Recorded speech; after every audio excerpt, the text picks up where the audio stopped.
Hello friends, I hope you're all doing well. It has certainly been a while since I've posted a video, and as I chit-chat with you a little today, I'm going to be showing you some of the photos of the snowy winter pictures I've taken this winter. We've had a lot of snow and a lot of rain as well, but as some of you guys know, I live in a very rural area in southern West Virginia, and our internet here is really slow, so it takes hours to upload a video, but I'm going to try to get back to uploading again. Anyhow, I hope that you're all staying safe and warm and cozy on these cold winter days. Weather like this is perfect for making those comfort foods, and today I'm going to be making potato soup. Now, it's one of those foods that's been made in the Appalachians and I guess everywhere really for generations. Now, I grew up on potato soup and cornbread along with all the other traditional Appalachian foods, but in today's video I'm going to show you how I make it. Of course, there are lots of different recipes for it. Now, my sweet little mama and all the ladies I grew up around made it just by cooking chunks of potatoes until they were tender, and then they would thicken the liquid with flour and a little bit of cream and water. Nothing fancy, but it is so good on a cold day. But today I'll show you the ingredients that I add to it to just bring it up a notch. So let's get started making our potato soup.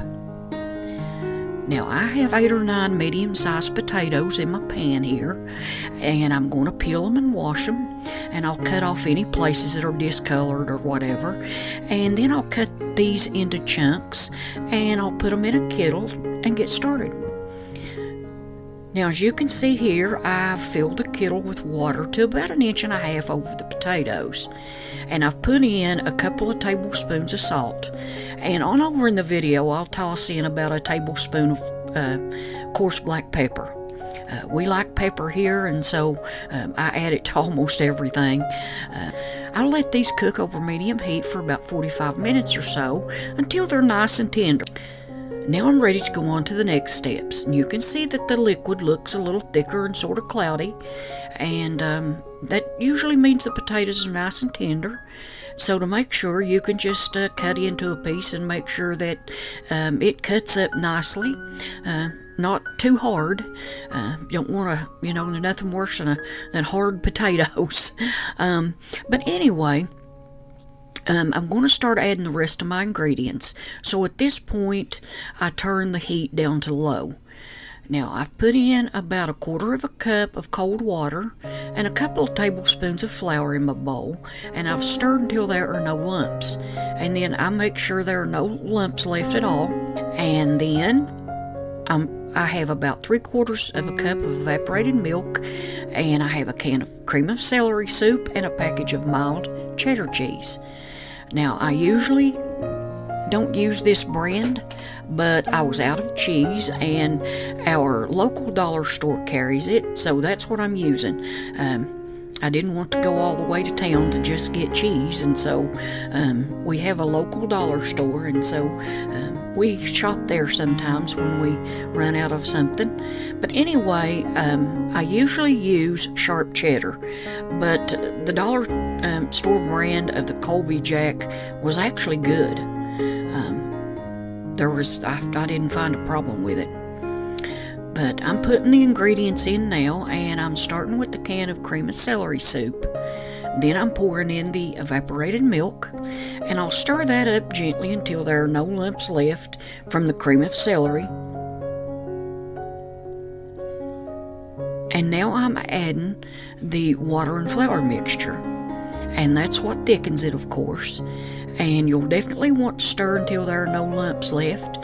Just stirring gently. You don't want to stir your potatoes till they're mushy. And now I'll put the bag of cheese in, again stirring as it melts. I'll let this heat in another 5 or 6 minutes, and we'll call it done. Now, potato soup is great served with a side of bacon, or even several slices of fried crisp bacon crumbled up right into the soup. But I didn't fry bacon today, so we're going to eat it in true Appalachian style, which is to crumble cornbread in it. So we're going to sit down in a little bit and enjoy this potato soup, and I hope you guys have enjoyed the video. If you did, don't forget to give it a thumbs up. That helps my channel to grow. And if you haven't subscribed, hit that subscribe button and the picture of the little bell beside the subscribe button. If you will hit that, YouTube will notify you of new videos I post. So you guys take care, and I will catch you in the next video. Happy trails.